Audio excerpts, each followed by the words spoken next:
Em nome do Pai, do Filho e do Espírito Santo, voto de paz e bem a você que nos ouve e nos segue. Hoje nós vamos ler o Evangelho de Lucas, capítulo 9, versículo de 57 a 62.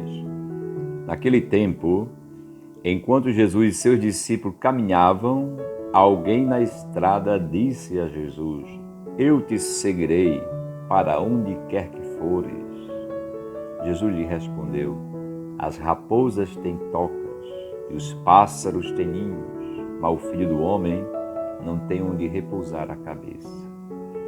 Meus irmãos e irmãs, enquanto Jesus e seus discípulos caminhavam, isso é muito bonito porque está colocando Jesus e seus discípulos em caminho. Os primeiros cristãos foram chamados aqueles do caminho. É interessante porque a gente começa a ler a vida como um caminho a percorrer, e no caminho a gente vai descobrindo sempre novas coisas. Vamos se endereçando para sempre novidades e novidades que nos fazem renascer. Isso aí é bonito. Novidades que fazem renascer. Eu já não sou como ontem. Eu já sou diferente hoje porque eu caminhei. A gente tem que entender a vida assim, desafiar a vida neste sentido. Aí a vida se torna uma maravilha. Este é o pensamento cristão. Por isso que os cristãos foram chamados aqueles do caminho. Então nosso Senhor caminhava. E ele diz, as raposas têm tocas e os pássaros têm ninho. Meus irmãos e irmãs, essa meditação, nosso Senhor está falando da urgência. São Lucas que narra, fala da urgência. Urgência de uma novidade que já aconteceu. Em teologia a gente fala o já e ainda não. O já é que o reino de Deus já aconteceu. Nós já estamos no reino dos céus, né? Nossa morada é no alto.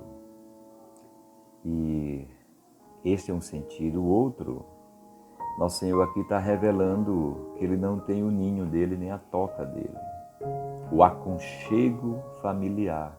Jesus está convidando pessoas a se consagrarem de corpo e alma no seguimento. Existe isso na igreja.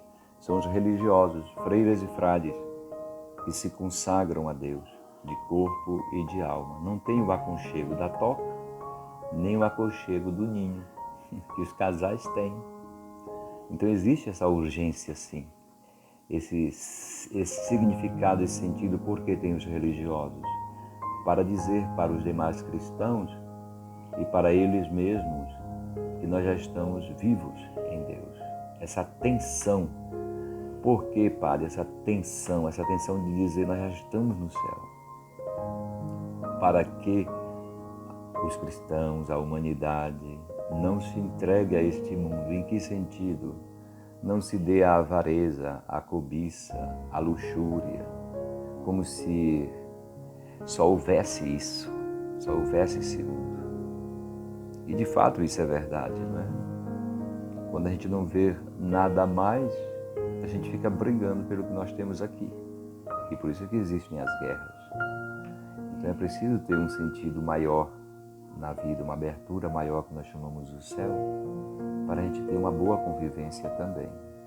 Senão, eu repito, a gente fica disputando o mesmo prato, não tem outro prato, então a gente só disputa esse. Por isso que existem as rixas, brigas, invejas, abusos, etc.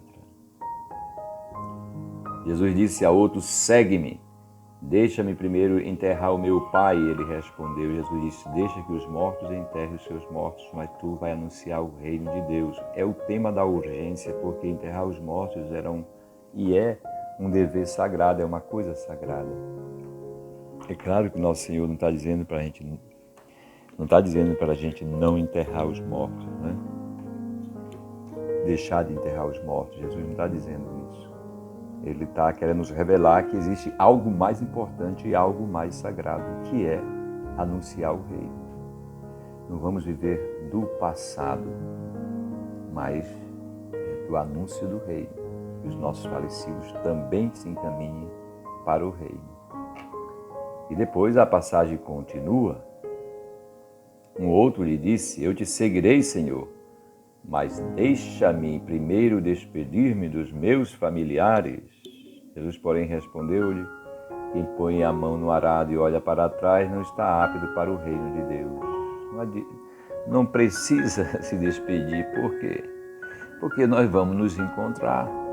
Existe um futuro maior e lá nós vamos encontrar. É sempre aquela tentação, né, da gente viver do passado ou viver de uma situação cômoda e a essa tensão para o futuro, como Jesus diz, né? Apto para o reino de Deus, não olhar para trás. Vai e anuncia o teu reino. Nós não temos tocas nem ninhos. É sempre, eu repito, essa urgência de anunciar o reino, que isso é o que mais interessa. Infelizmente, parece que nós esquecemos essa dimensão que a gente chama escatológica da vida cristã. O escatom é a novidade, é o futuro, é o reino de Deus. Parece que esquecemos isso. E a gente parece viver só para este mundo. E eu repito, esse mundo é bom, criado por Deus. E para a gente viver muito bem este mundo, a gente tem que ter essa urgência. Eu repito, senão a gente não tiver essa abertura para o reino futuro, a gente vai ficar brigando por isso aqui. A gente vai infernizar a nossa vida, a vida tão bela e o mundo tão bonito que Deus criou. Que Deus nos abençoe e nos faça segui-lo também neste dia. Pai, Filho e Espírito Santo.